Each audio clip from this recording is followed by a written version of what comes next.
All right, well, welcome everyone. We're glad to have everyone here tonight, and we're excited to be offering another free Saberwing program that we've been doing. I think this is our fifth or sixth one, maybe now. Tyler's done a couple, I've done a couple, Brian's got a couple of them in coming.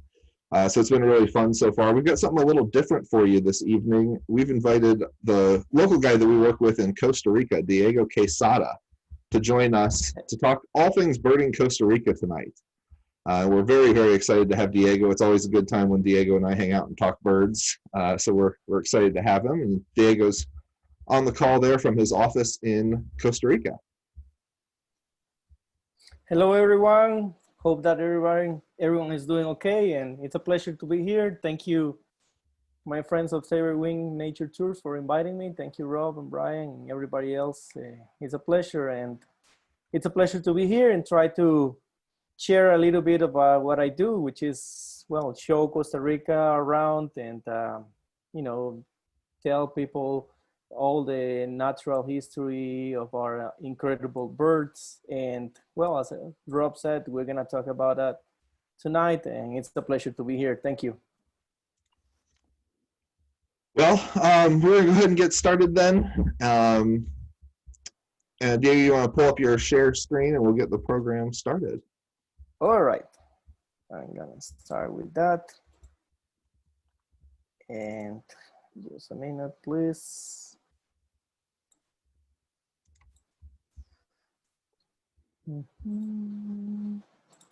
Program disappeared.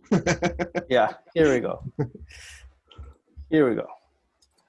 All right, so welcome to Costa Rica. As I said, I hope that everybody is doing fine within possible during these strange times. We surely miss everybody here in Costa Rica, and we look forward for things to go back to whatever normal is now. And we look forward to have you here and show you a little bit of what we have to offer. And I'm gonna start by telling you a little bit about our little country. 51,000 square kilometers. It's a very, very small country compared to size of West Virginia, for example. 5 million people inhabit the country, and we are one of the oldest democracies, most stable democracies in the world, in the continent, American continent. We are very proud of being a country that has no military since 1948, after a small or short, I should say, civil war we had.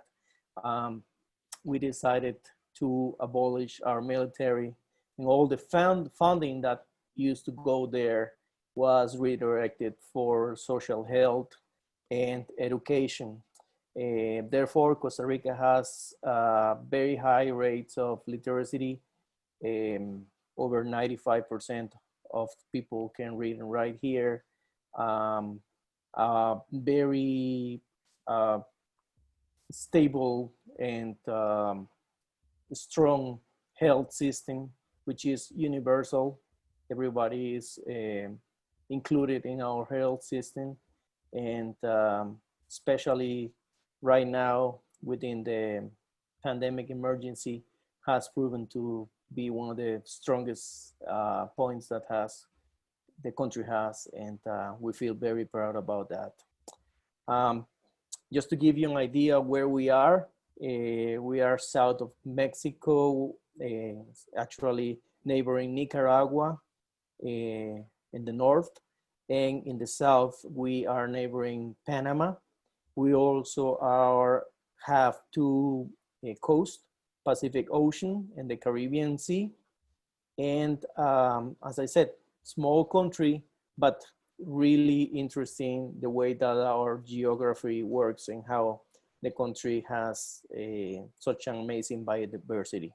And we're gonna start talking about that in a minute.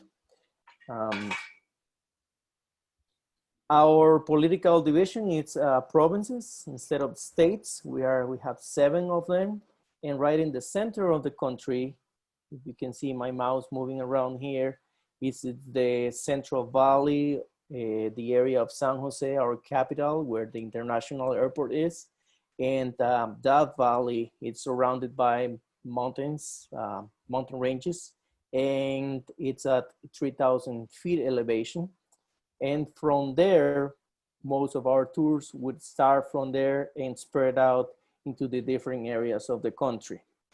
Um, as I said, Costa Rica has a very interesting story, and it's very well known internationally for its dedication for preserving the environment, preserving natural resources. Ecotourism is our main income, and therefore protecting our national resources is so important. However, this was not the situation from the beginning. Um, Actually, Costa Rica was at certain point within the 70s and the 80s, one of the countries with the highest rate of deforestation in the world. And if you see the next plate, you can see the sequence of how the country started back in the 1940s with over 75% of the country covered with vegetation. But after the World War II, the country needed to create new ways of develop the economy, and creating open fields for cattle was one of the ways to do so. So the rates of deforestation started to go high and higher and higher. And as you can see, by the mid 80s and late 80s, Costa Rica came down to only 21% of the country covered with forests. This is where Costa Rica had a shift of mentality. Several things aligned for Costa Rica to start a new process of developing conservation programs around the country. National parks have been established since the early 60s, but it's not until the late 80s when the country devotes to recover what we had lost in deforestation. And as you can tell from the late 80s to the early 2000s, Costa Rica had a massive turn around on the amount of forest cover that we had. From 21%, we went to over 50% in only 20 years. And that is an amazing achievement that Costa Rica is very proud of. We as Costa Ricans feel very proud of because of these policies and the way that ecotourism was giving an opportunity and became then the first income for the country. And therefore, as I said, it's protecting the natural resources, protecting our forests. It's very important. The country has, it's really a remarkable turn around in such a short period of time. Absolutely, absolutely.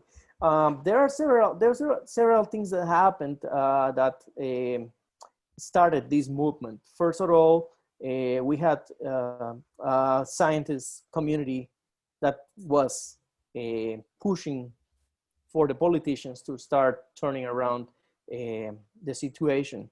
And luckily they were heard, and they were actually, you know, people understood what they were trying to advocate for. By the late 80s, the population of great green macaw was really in danger, actually in the brink of extinction. And that's actually the turning point where people said, okay, enough is enough. We have to protect the habitat of the great green macaw. And they started to develop conservation programs for that. I remember being in school and being asked to draw on a little paper, and then, you know, little drawing, color drawing, to send to the president, asking him to start protecting the great green macaw. And that's one of the turning points that actually facilitated eventually Costa Rica recovering the forest cover that we used to have. When it comes to the country, as I said earlier, we do have very interesting geography. The country has, say, a spine that goes across from southwest to northwest to southeast, with mountain ranges that cross the country. Some of these mountain ranges get up to almost 13,000 feet elevation, and that creates an amazing geography that allows the country to have such different life zones as established by Holdridge. These life zones are determined by altitude, temperature, and amount of rain. So each of these colors that you see within this map represents a different area, a different habitat that is completely different to the other in terms of how much rain, how much temperature there is. And that would also allow to have different diversity, wildlife and flora. And therefore, Costa Rica is one of the countries with the highest rate of biodiversity in the world. We are proud to say that we have approximately 5% of the world's biodiversity, and we are only 0.003% of the whole land mass of the world. So it's amazing how much diversity we can hold in such a small country. Hey, Diego, we actually had a Yes. question put in by one of the participants. Yes. On the forest cover slide that we had, they asked, how was such a quick reforestation accomplished? Did you have to actually replant the trees, or did they regrow naturally with conservation? Well, actually, it's a mixture. It's a mixture of private and government organizations that work together to create what we have now. For in one side, the government creating national parks and protecting them, protecting areas that were not yet touched by humans, and it's starting to create a network of natural corridors between protected areas that have been declared. And the other side, privately, there was a lot of effort from non-government organizations, private businesses to create nature reserves along the country, along the whole country. And those efforts actually come together as well with production, because there was certain amount of reforestation that started out as an idea of let's plant trees so we can harvest them in 20 years time or 30 years time, but eventually that turned out to stay there and is not being harvested. So, and it actually became protected areas, whether they are private or they are owned by the government, but it's a mixture of both. Plus, we do have a lot of coffee, banana plantations, etc. And with the new trend that is, let's plant coffee, but let's mix it up with trees so we can have shade-grown coffee, which is better quality coffee. By the way, Costa Rica is very proud of the quality coffee that we produce. And at the same time, this type of agricultural activities create habitat for both resident and migratory species of birds, insects, etc., and so on. So yeah, I would say that a little bit of everything, but it was a remarkable process in very short period of time, for sure. Fantastic. Someone also noted that that chart ended in 2010, and we're in 2020. Yes. I know, but we'll have you answer for the group. Has the reforestation continued in the last 10 years? Are we at more than 52% now? I would say that it's probably increased a little bit, not so much, because what's happening now is that the country is, you know, keeping up what we have protected. Not nobody's touching that, but the reforestation programs sponsored by either local governments, the Costa Rican government, or international organizations, is not channeling money in that direction anymore. Costa Rica doesn't need reforestation anymore. So what we are working on right now is interconnecting all these protected areas. If you see the chart for 2010, you see that pretty much lots of the areas are already connected. So that's where the efforts are now. Let's try to connect everything.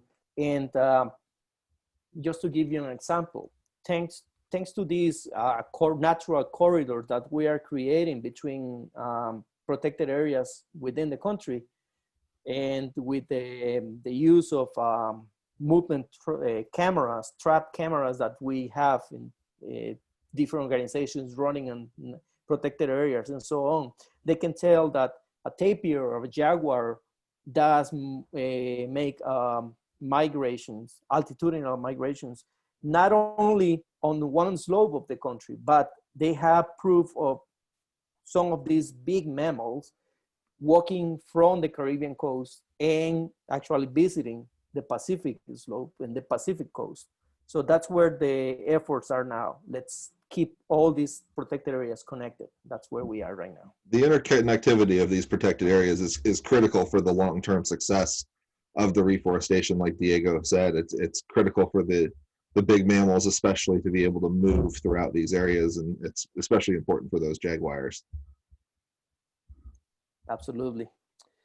So moving on to the national park system, as I said, 34 national parks in the country right now in protected areas. As it shows here, and this is the even more uplifting image, is that the national parks are actually a small percentage of the land, but because of how much we have protected around these national parks and how much we manage to interconnect all of these areas, is that you can see results as in the chart for 2010. And hopefully soon we're gonna have new data of what's the situation now. But having over 50% of the country protected or covered with vegetation is just amazing. If any of our guests tonight have been to Costa Rica, you can witness that everywhere you go, there's green, and that is something wonderful. Absolutely. If I'm not mistaken, you just added another new national park, correct? Exactly. It's a little island. It's around here, number 31, around this area. It's the San Lucas Island. I would say that's probably our version of Alcatraz. That used to be a jail. Our very modest Alcatraz, but now it's reopened as a national park, so people can go and visit the island and visit the facilities, the abandoned facilities that have been restored. So it's both historical and at the same time, you know, a natural experience, because you have to take a boat from the coast, from the Punta Arenas city down to the island, and on the way you can actually see pelagic birds and shorebirds, etc. So it's really interesting as well. Fantastic. All right. So moving on, as I just mentioned before, the different life zones that we have in the country, depending on how much precipitation, where at in altitude it is, and what's the temperature there, it's going to define what's the vegetation and what species live there. But for overall understanding of our habitats, we do have a different system, which is split the country in 6 or 7 different habitats that share these characteristics. So the first habitat that we're going to, Rob and I are gonna talk about is the coast and the mangroves, of course, at sea level. And this is something that we normally visit within our itineraries. That Rob is gonna talk about that in a minute. And we're gonna start talking about all these habitats as we go. So Rob, I'm gonna leave it to you now. Yeah. So thanks, Diego. We're Absolutely. going to move through these different habitat zones, and many of our trips visit a variety of these habitats because it's hard not to within Costa Rica. As Diego mentioned, it's such a small country. It's very easy to move from habitat zone to habitat zone, which is really fantastic, leads to a really big bird list. So we're going to start on the coast and the mangroves. And this habitat is really very interesting. Lots of different species, good diversity. And let's go through some of the species here. All right, go ahead. Oh, Well, here's us first. This is our group earlier. This is 2020 pre-COVID. We all look pretty happy, don't we? We think we're going to be leading tours all year and traveling. And this was my second to last trip before COVID shut us down. But this is over on the coast. We were scoping out for different shorebirds, black skimmers, like are on the slide coming up there that Diego flipped to. But many different species on the coast. Great area for migrant shorebirds, especially on the Pacific in the Nicoya Peninsula area. Wonderful area for migrant shorebirds. That might not be everyone's favorite thing, but I know a lot of people out there love their shorebirds. So if you get tired of not getting to see them all winter long in the U.S., Costa Rica can be a place to check them all out. Plus, actually, you can add a nice challenge there because their winter plumage is showing, and that's very exciting. I know. And not quite the exciting plumage of the breeding shorebirds, like when Brian and Tyler talk about Alaska. We're talking about the dull ID challenge shorebirds here, but it's a fun challenge. Another area on the coast there. This is at Ensenada Lodge, I believe. It looks like from the photo. Is that Exactly. correct, Diego? That's lots correct. of terns and gulls. Great place to check that out along the coast. And let's see, what else do we have? Great place for photography there along the coast as well. Easy way to photograph shorebirds as well as many other of the coastal species. And you can take the boat on the mangroves, which is always exciting as well. Get to take boat rides on the mangroves there, and not only look for wetland species or coastal species, but also some specialties in the mangroves, which are really interesting tropical species that are adapted to live in that habitat. So that actually adds a nice variety for one of these tours. These boat rides are spectacular too. In the morning, you can just sit on the boat. You can see we don't pack people in. Obviously, we get a nice big boat for everyone to hang out and move along to photograph things. But just the number of species you can get on a nice morning cruise there along the river is really fantastic. All right, moving on. Always a favorite.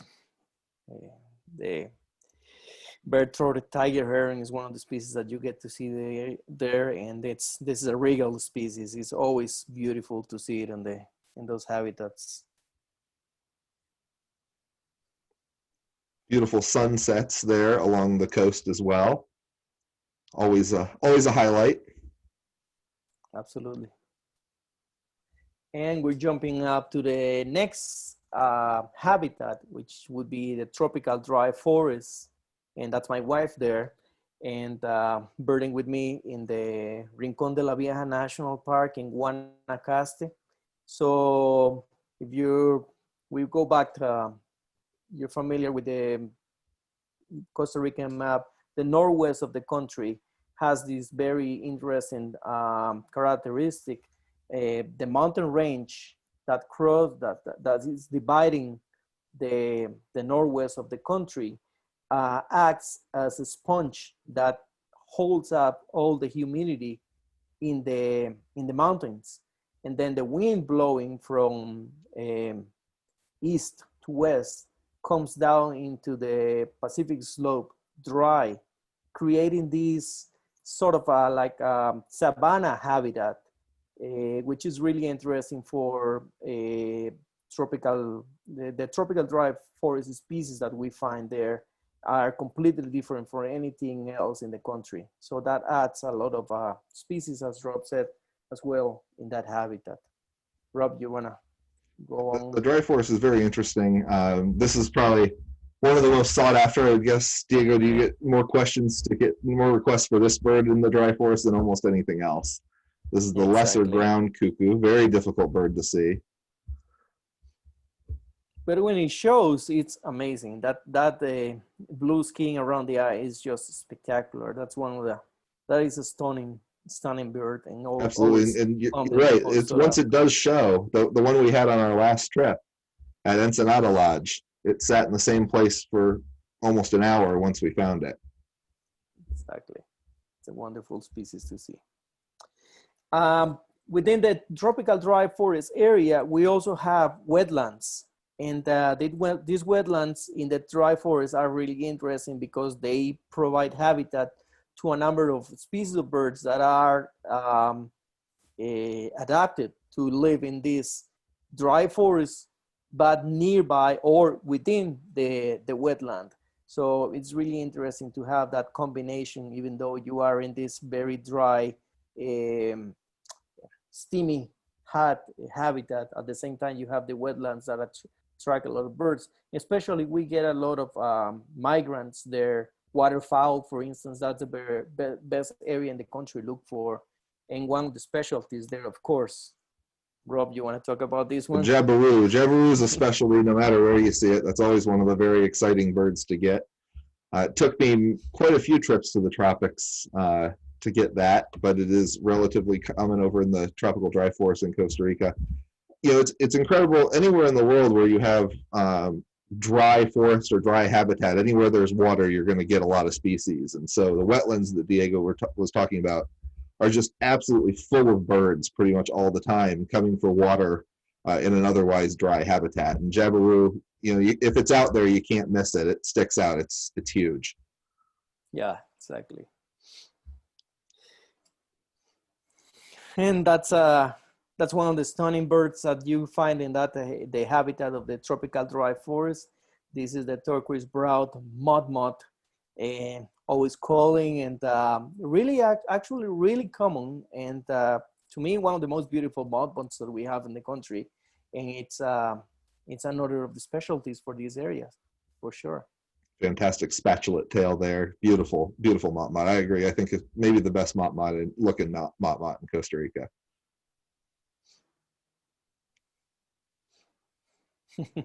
That is Ferruginous pygmy owl that is always around in this habitat as well, and you know, it's killing machine for all those small birds and lizards, small reptiles there. But that is also one of the regular species that you can find in this habitat, together with lots of waterfowl, as I said. So if you're missing them, again, within the winter, this is where they are waiting for you. Okay, Rob, I think that we're gonna go to the next habitat here. All right, yeah. Oh, one of my favorites. Yeah, definitely. This is the highlands of Costa Rica. As I said, we have a mountain range that pretty much splits the country in two slopes, Pacific and Caribbean. And there are three different mountain ranges right here. I'm standing on the Talamanca mountain range, which is the highest point in or the highest mountain range in the country, up to 13,000 feet elevation. So that is as high as you can get in the country. And there are several specialties that you can find there in that habitat, which is called the paramo. It's a habitat that you can see all over South America in the Andes, and Costa Rica is as far north as the paramo gets. Rob, you want to talk about this guy? Paramo is really quite the special habitat. Being above the tree line is a very interesting experience. And you know, we went from tropical dry forests and coastal wetlands which were hot, steamy areas, to a place, as you saw, Diego had his hat on up in the high mountains. So we're at 13,000 feet. Temperature is drastically different from where we came from. So packing for Costa Rica involves, you know, a little creativity so you don't freeze when you're at high elevations and you don't burn up too bad on the coast. But this is a, I just totally blanked on the name of the bird. That was really good. The junco. What, Diego? The volcano. Yeah, volcano. Junco. I wanted to call it a paramo junco for some reason. Volcano junco. Relatively easy bird to find once you get into the paramo habitat, as they feed on the ground, and there's not a whole lot of cover for them to get lost in. Great one to photograph up in that area too. You can see the little bushes that they perch up on make for really nice photography up there. I think next we've got the timberline wren. Is that right? Yep, timberline wren is coming up next. This guy likes to be a little tricky when you're up in the paramo. He's relatively easy to hear, like many of the wrens are, but getting him to come out for a visit is not always so easy. Kind of looks a lot like our Carolina wrens here in the States, but it's a highland specialty. It's smaller wren. It's a smaller wren than a Carolina. It's almost the size of a house wren, so people can get an idea of how small they are. Yeah. So it's a tricky one, but they do have a beautiful song as well. So absolutely, that's so after the paramo, you start coming down the mountains and coming down the slope, either Pacific of Caribbean slope, and you find the habitat of the cloud forest. As I explained before, the trade winds in Costa Rica blow mostly east to west. So they always bring this humidity, and they drop it down in these elevations about the 2,000 meters, which is about 6,000 to 7,000 feet elevation. And that creates this different habitat. In the case of the Talamanca mountain range, there's beautiful Costa Rican oak forests that date for hundreds and hundreds of years. It's a beautiful area to go and walk around. And there's something very special about this area, is that especially in the Talamancas, most of the species of birds that we find there are regional endemics that we share with Panama. Most of them stretch along the Talamanca mountain range into Panama. But when you come to the Talamancas in the highlands and the Paramo and the cloud forest there's a lot of the species that you're gonna find nowhere else in the world. So that makes it special to bird in that area. And they tend to be Costa Rica is an easier place to see a lot of the species, just because of the development of tourism in the Talamancas in Costa Rica is significantly more than in Panama. So it's just an easier place to get a lot of these species. Mm-hmm. It's actually a 2.5 hour drive from San Jose. So it's actually in a very, very nice shaped road. So it's really, really interesting habitat and easy to go to.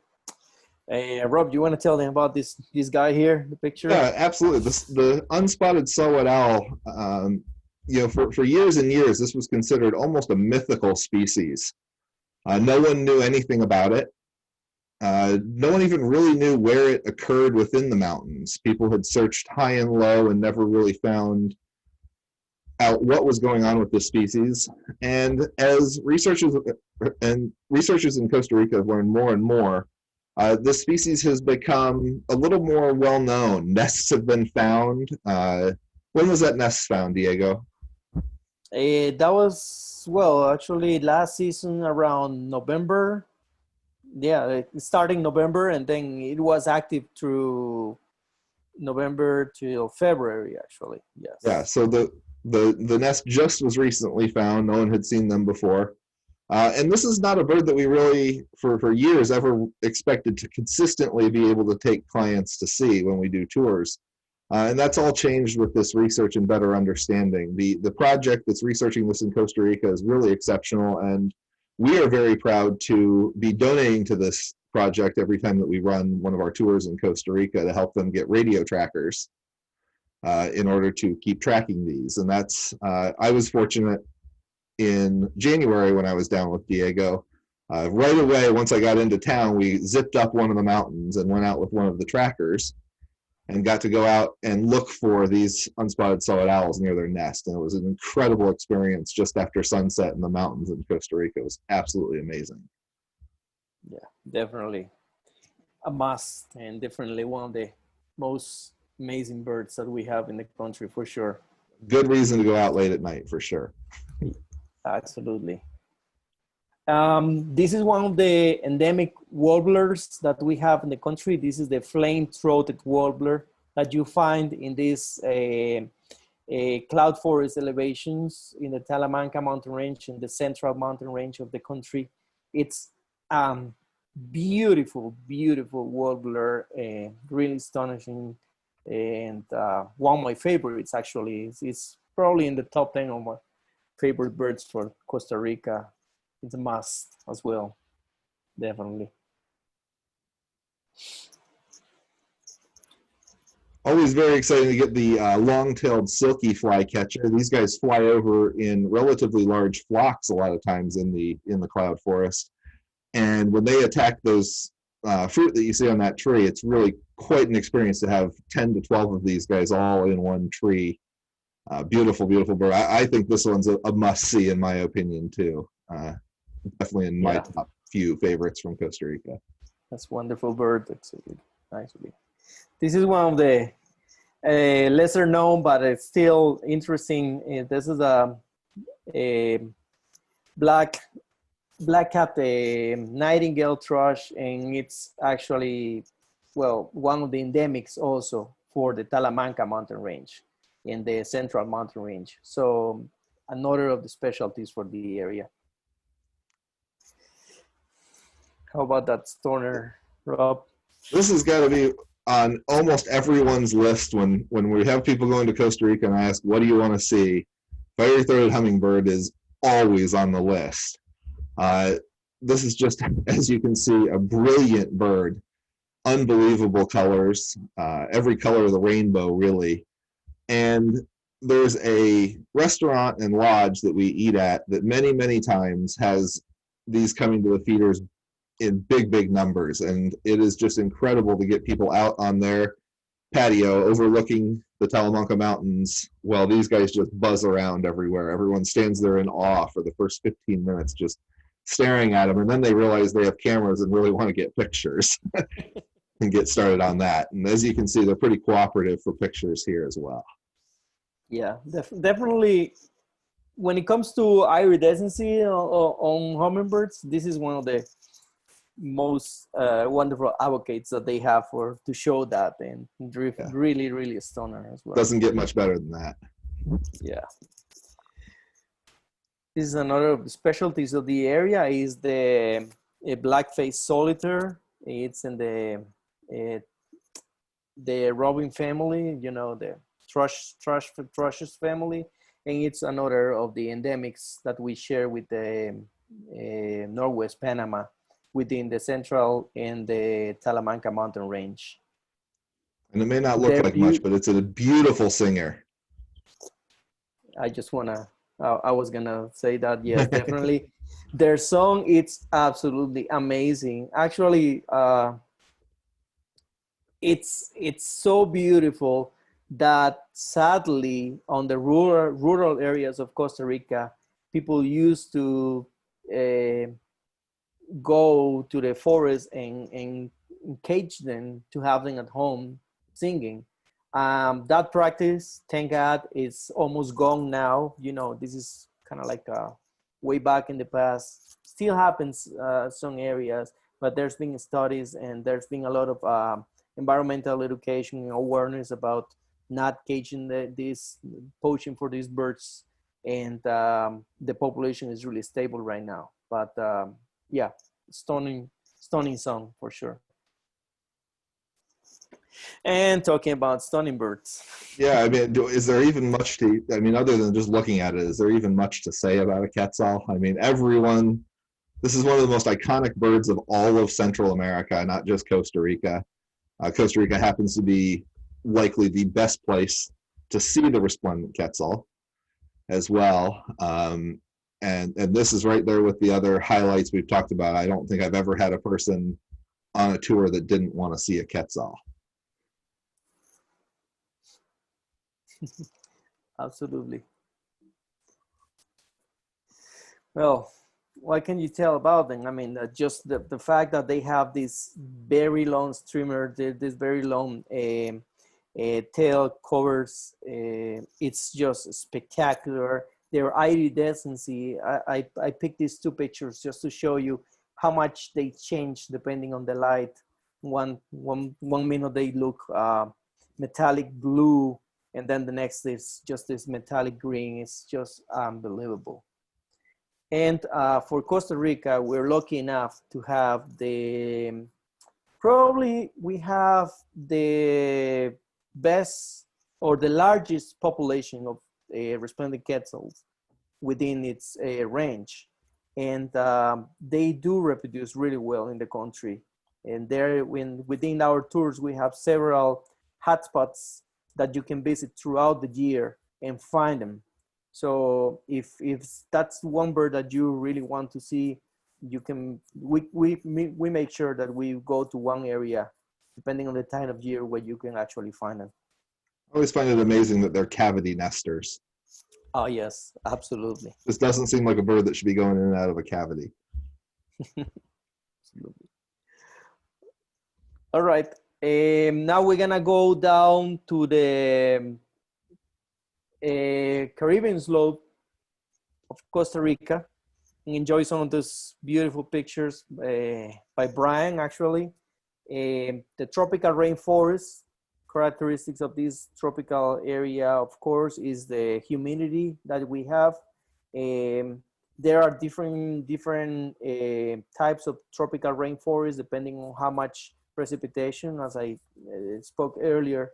But the biodiversity in these rainforests is just spectacular. The amount of species, the amount of different types of plants, and not only birds, but all types of fauna. It's incredible.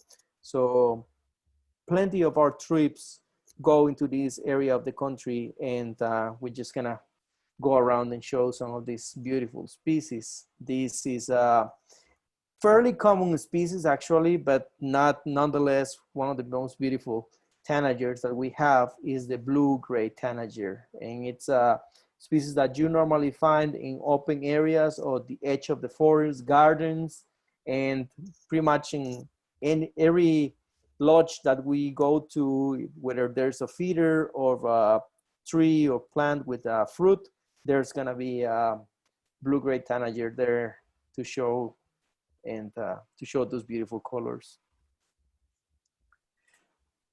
Rob? Well, the Caribbean slope, any of the tropical rainforests are well known for their parrots. Beautiful, beautiful species. You don't always get to see them quite like this, flying into a feeder, which is why it's coming in for a landing here. Many times the parrot flocks are just overhead, but when you do get a really good look at one, like this brown-headed parrot, you just get incredible view of all the colors that the parrots have to offer.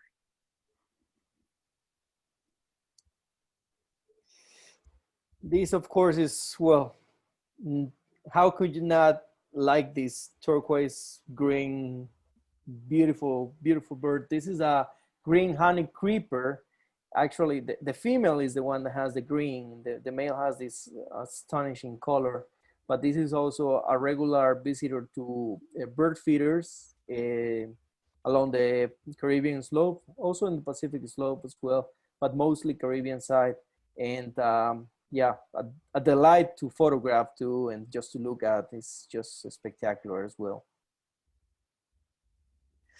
Well, keelbilled toucan is just a spectacular bird with that bill.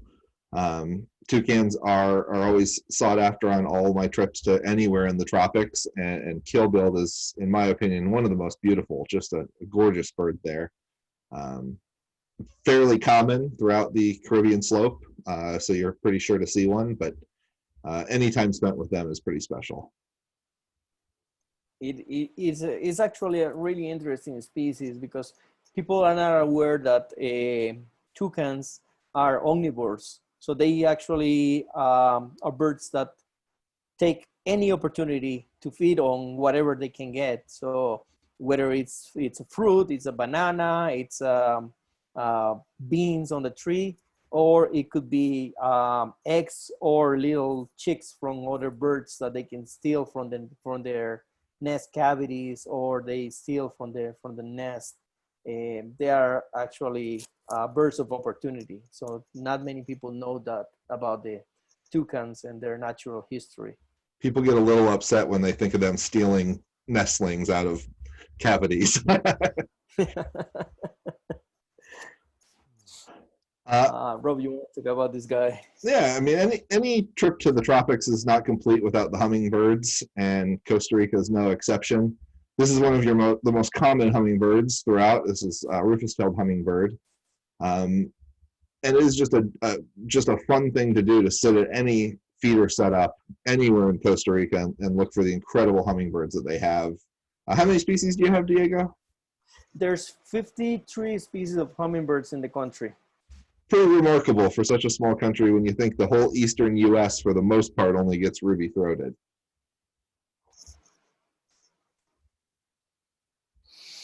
Another stunning bird. This is another of the honey creepers that we have in the country. Those colors are just amazing. The way it shows is just spectacular. And honey creepers are also, as I said, are really common in bird feeders, but also you can see them in mixed flocks throughout the forest. And this shining honey creeper is just a beautiful, beautiful example of the colorful birds that you can find on a daily walk around any of the nature reserves that we visit as we walk around. A couple more birds here. It's hard to not love the crimson collared tanager there. Spectacular bird, hard bird to photograph, as Brian would. I know Brian's on the call and on mute, but as he would attest to, that black with that bright red is hard to expose properly. But he got a beautiful shot there along the Caribbean slope. And then you have a female honey creeper there, give you a little different view of the brilliant honey creepers that we've been showing. Not quite as showy. Mm-hmm. Then we can jump to the same type of habitat, tropical rainforest, but now on the Pacific slope. And although these are species that you can find either in one or the other, some of these we wanted to use to give you an example of what would you see if you travel to the tropical rainforest on the Pacific side of the country, especially the Osa Peninsula, which is well known as one of the most diverse areas in Costa Rica and of course in the world. So yeah, here we have a gartered trogon, and there's also a yellow-throated toucan, and both of them astonishing species that you can see on a daily basis pretty much in any of these habitats. Toucans especially, they like to go up in their perches in the early in the morning or late in the afternoon, and they just sing away, and it's just absolutely beautiful.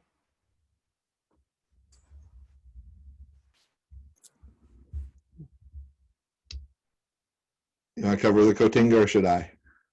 Yeah, go ahead. Since my shirt's the color of the cotinga, I'll talk about the cotinga. No trip to the tropics is really complete without a cotinga. This family of birds is really quite special, and they are just stunning. They can, as bright and blue as they can be quite difficult to see, but there are some very, very good places along the Pacific side slope here in Costa Rica to get the cotinga. Yeah, this is the turquoise cotinga, which is actually another regional endemic to Costa Rica. So that's one of the specialties that you get when you travel with us in that area. And next is one of the very interesting birds. Actually, this is my favorite bird guilty of charges. I included them. This is the red-throated caracara. Very interesting natural history for this bird, because although we are familiar with caracaras and being scavengers or you know, falcon and the falcon family, this bird actually feeds mostly on wasp larvae. They um, go around the rainforest looking for wasp nests, and they steal pieces of that nest and then feed on the larva inside the nest. And that's actually really interesting for this species. I'm proud to say that I'm back to school right now, and my thesis is gonna be reading about the red-throated caracara, because the populations of this species in Costa Rica have dropped dramatically. So I'm very, very happy to tell you that I'm gonna be working on the conservation of this bird eventually.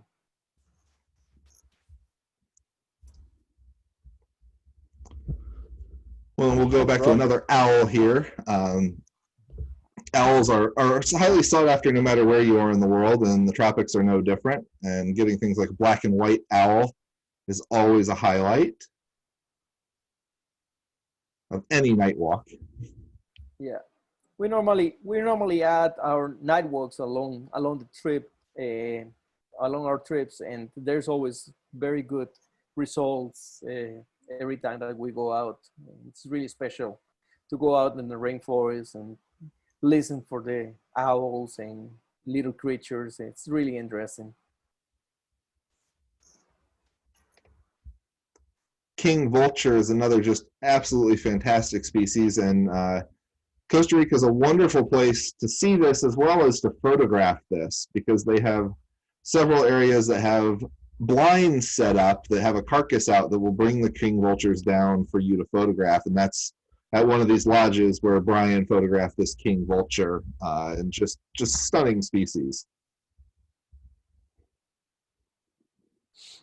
This is also a very common species, but very beautiful. And as Rob said earlier, normally parrots, you just see the flock flying around, or, you know, diving into a tree and disappearing there. But when you have the chance to photograph or see a bird like this is an orange sheen parakeet. It's just astonishing. And that's one of the most common species that you will hear and see flying around.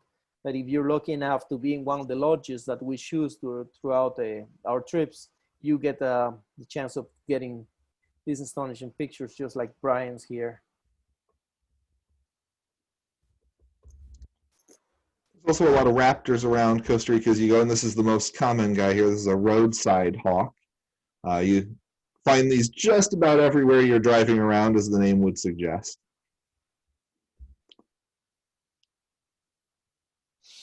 And this is also a very common but beautiful hummingbird that you see in middle elevations and low elevations of the tropical rainforest in Costa Rica. This is a white-necked Jacobin. And well, what can I say? It's just a beautiful, beautiful hummingbird to see and to photograph as well.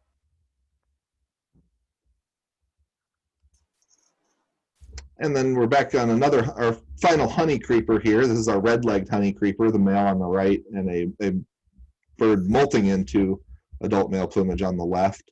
As you saw from the other honey creepers, just absolutely gorgeous birds. And I wanted to add, I added these two. The one on the right is a beautiful picture by Brian, and then on the left, there's this picture of the aracaris on the Pacific side of the country. So these are the two species of aracaris we have in the country.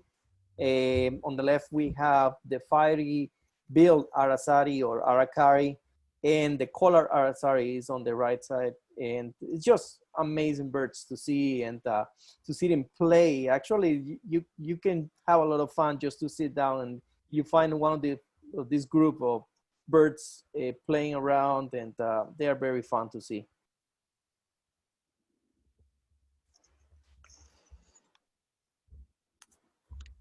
we're starting to Now, run just a bit short on time, so we'll cover yeah. what we can here over the next little bit that we have.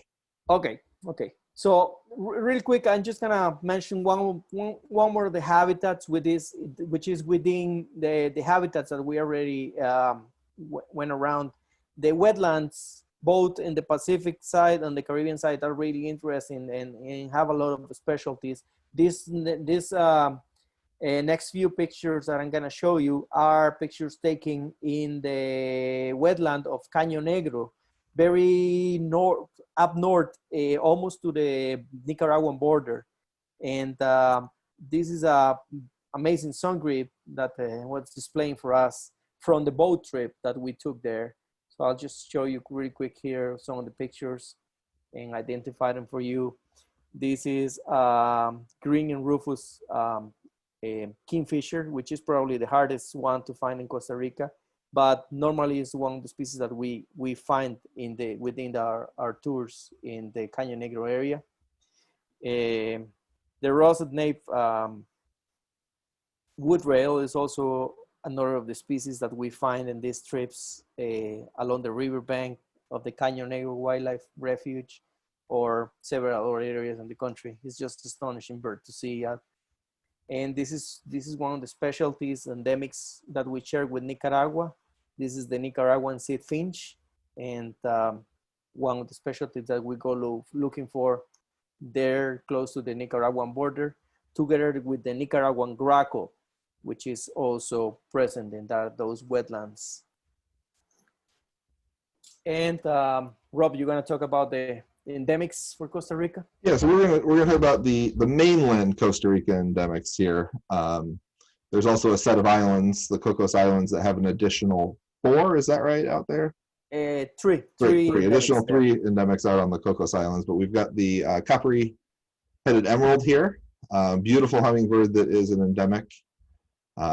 Very easy to see at some of the hummingbird feeding stations that we visit on our tours, and just a beautiful bird. Great shot of it here from Diego. This is a Cabanis ground sparrow, which is another of the true endemics, or the endemics to the mainland in Costa Rica. And this one is found mostly in coffee fields throughout the central valley of the country. So that's another of the sought after species that we have in our tours. And one that was split relatively recently. Yeah, exactly. This is a mangrove hummingbird, another of the endemics. And this one, as the name suggests, is found only on mangrove habitats along the Pacific coast of the country. So on our boat trips along the mangrove forest there, we normally get this beautiful species of hummingbird as well. And then the last of the 4 mainland endemics is the black-cheeked ant tanager here. And this is actually endemic of the Osa Peninsula region down in the very far south, almost to Panama. Very, very cool bird that can only be seen in the Osa region. I was just gonna talk about really quick here. This image here is showing you a calendar of what's happening, natural happenings that go around the year. So Costa Rica is a place that you can visit throughout the year, no matter whether it's a rainy season, dry season. There's always something to see. There is migration, there is nesting, there is whales, etc., and turtle nesting. But in terms of birds, there are several things that we normally go and check out throughout the year. First is the agami nesting colony that we get between May and late July in the Caribbean coast. So we have this spot where you can go and see up to 100, 2,000 of these birds nesting in a nature reserve, and it's really something impressive, and something that we offer. Incredible seeing is that sometimes it's hard in wetlands just to find one of those, and then they come together in a huge breeding colony. Just remarkable. So tree-water bearbird is another of the members of the Cotinga family. As Rob said, it's one of the very interesting families of birds that you wanna see when you come down to the tropics. And they do have this amazing call that can be heard for several miles away. And we have several spots throughout the country where we can go and see them lecking. And it's really interesting seeing this playing as this bird photograph here is just astonishing as well. So that's another of the special things that we look forward to show you. Rob, you gonna And talk then, about this then one? the other one, the other amazing event that crosses through Costa Rica is the raptor migration. And you may have heard of sites in Mexico like Veracruz or parts of Panama and the Canal Zone that get lots and lots of raptors. But what most people don't realize is that there is a spot on the Caribbean coast of Costa Rica that is typically within the top 5 of raptor migration points in the world. Kikol D, it's an incredible site. And images like this just show a tiny fraction of the birds. That image right there kind of sums it up as well as any image could do justice to the number of birds that go through. There are just thousands of birds in the sky from this location on the right days during raptor migration. Do you know what the total was last fall, Diego? Last fall, there was 2.2 million. So 2.2 million raptors passed by Kikol D in the fall last year. Just remarkable. It's really astonishing. One day, a very good day, you can see as many as 200,000, 300,000 birds if you go there in a very, very good day, which is amazing. We have a quick question down there at the bottom. When is raptor migration? The bulk of what raptor migration passes through during October. And we have a trip kind of to coincide with peak, as best we can, peak migration of raptors. And of course, some of our trips, for those of you, whether you're a seasoned birder or a beginner or whatever you like, there's always specialties and targets that people look forward to see. So we can accommodate our tours for that as well and focus on those species. So I'm just gonna show you some of the most common species that people, not common, but most sought after species that people look for when they come to Costa Rica when it comes to target species. This is an ornate hog eagle, which is also one of the most Always asked, always sought after. Everyone wants an ornate hawk eagle. Exactly.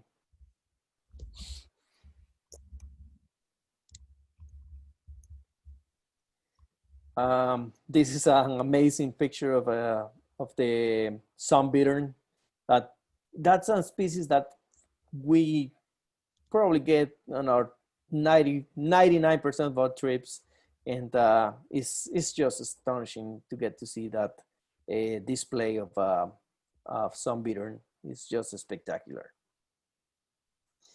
There's a big variety of tanagers, and this is a big-headed tanager, but when it comes to tanagers, there's so many different species, colorful species, and they are fun to watch and to see and hopefully photograph when you get to see them up close. But yeah, this is one of the most beautiful ones that we have. Rob? Back to the hummingbirds, this is a snow cap. Another one that I can't even begin to count how many people have requested this one, and there's one specific lodge that really is a great place to go get this, Rancho Naturalista, one of my favorite places to visit. But just a beautiful purple hummingbird with a little white cap, just awesome, always requested. Mannequins are also another interesting family, especially because of their displays, the snapping that they make with their wings and dancing that they do just to impress their females. So it's always fun to see, and we normally get several species of mannequins, and we're lucky we get to see them on display, which is also wonderful. It's amazing. You go ahead with the umbrella bird, Diego. Oh my God! Well, I can tell you, this is one of the holy grails of Costa Rica, for sure, and We do have several locations where this bird is seen throughout the year. So another of the targets that people really die for to look to see this. They do have this pouch on their throat. This is the bare-necked umbrella bird. There are only 3 species of umbrella birds in the world, 2 of them in South America, and the one we have here that we share with Panama as well is an endemic. But yeah, bare-necked umbrella bird is for sure another of the very special birds that you can see, look for in our tours as well. You probably have a better story about great green macaw too than I do. Well, as I said, just to go back to where I started, were it not for great green macaws, probably Costa Rica would be in a different situation now. But the fact that they tried to bring back the population of great green macaws it saved the day, I would say. And this couple, it was photographed at La Selva Biological Station, which is one of our destinations during the trips. And if you've been there, you know what I'm talking about when I say that it's one of the most amazing places to go and look for wildlife in general, not only birds, but everything there is just, life everywhere. And spectacular. Great green macaws flying around overhead is just spectacular to be there. And another of the very cool birds that we have are the embirds, several species of embirds. This is an ocellated embird, and a very cool bird to see chasing the swarms of army ants. And that's another wonderful spectacles that you get to see in the tropical rainforest. One of the most amazing things in all the tropics are ant swarms, and ocellated ant bird is one of the best ant swarm birds you can possibly get. Beautiful bird.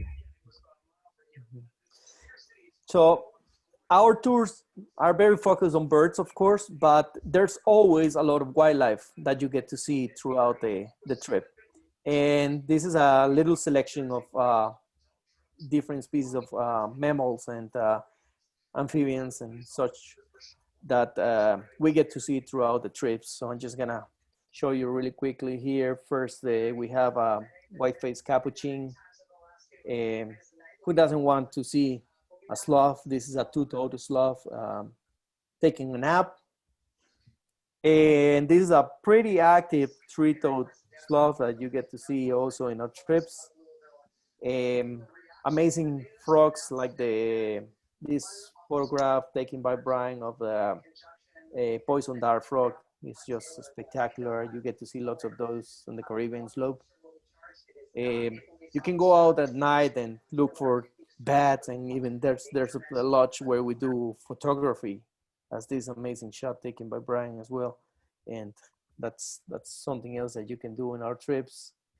Probably the most photographed species of frog in the world is the red-eyed tree frog, and this is one of them, and it's just spectacular. I never get tired of seeing them in the wild.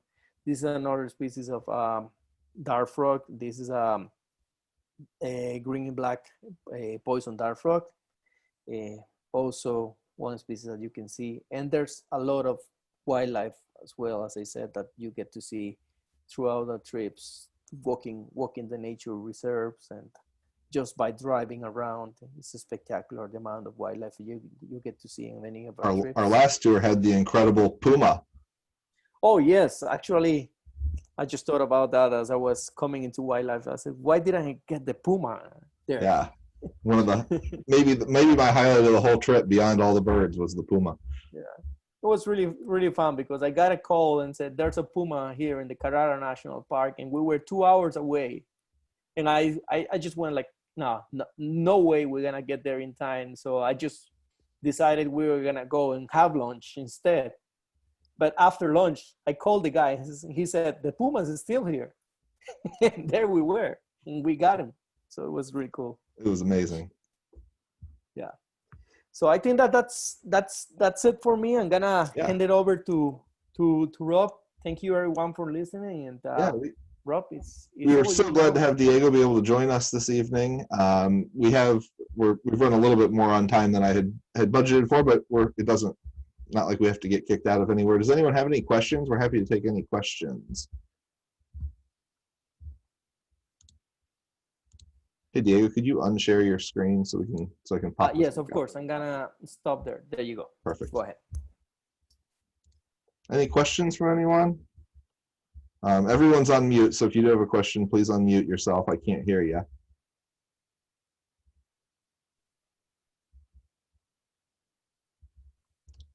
All right, doesn't look like we have any questions.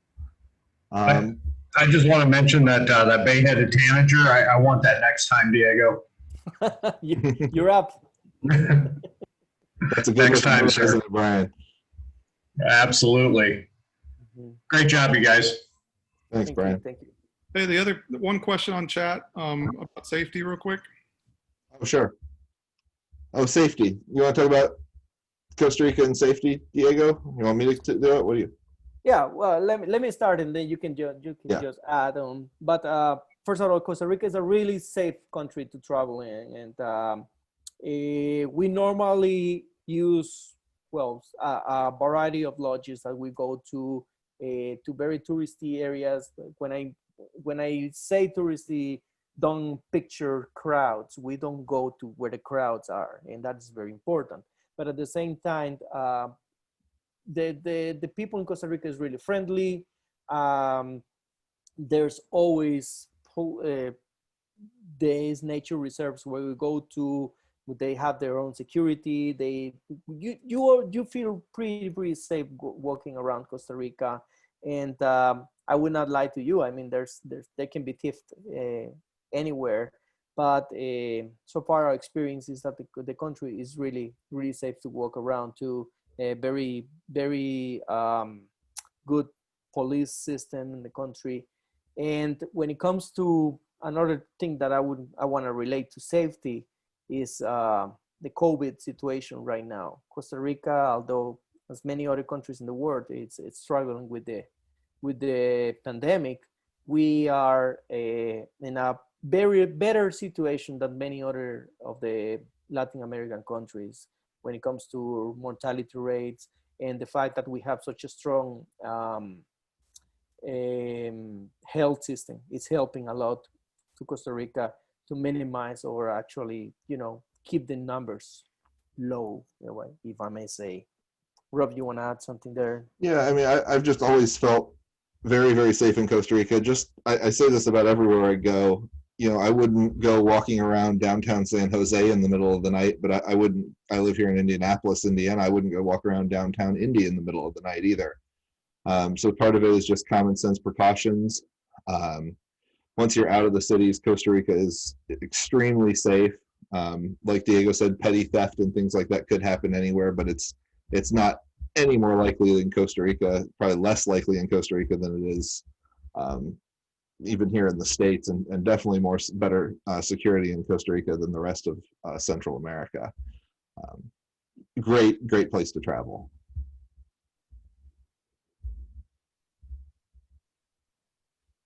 All right, any other questions before we call it an evening? All right, well, I want to thank Diego for being able to join us this evening. It's been great to have you. I think everyone found this to be very interesting and informative about Costa Rica and how wonderful Costa Rica is to travel to, and hopefully we'll all be back to traveling soon.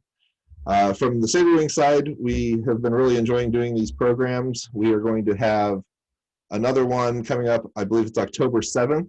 Our guide, Minor Ovando from Guatemala, will be joining me to talk about all things birding in Guatemala.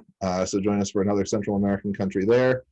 Brian is going to be presenting on shorebirds and their wonderful breeding behaviors on October 21st. Both those programs will be at 8. You can find those on our website. You can register the same way you did for this one via our Eventbrite on the website. And we also have our trivia night that we've started hosting at the end of the last Wednesday of every month.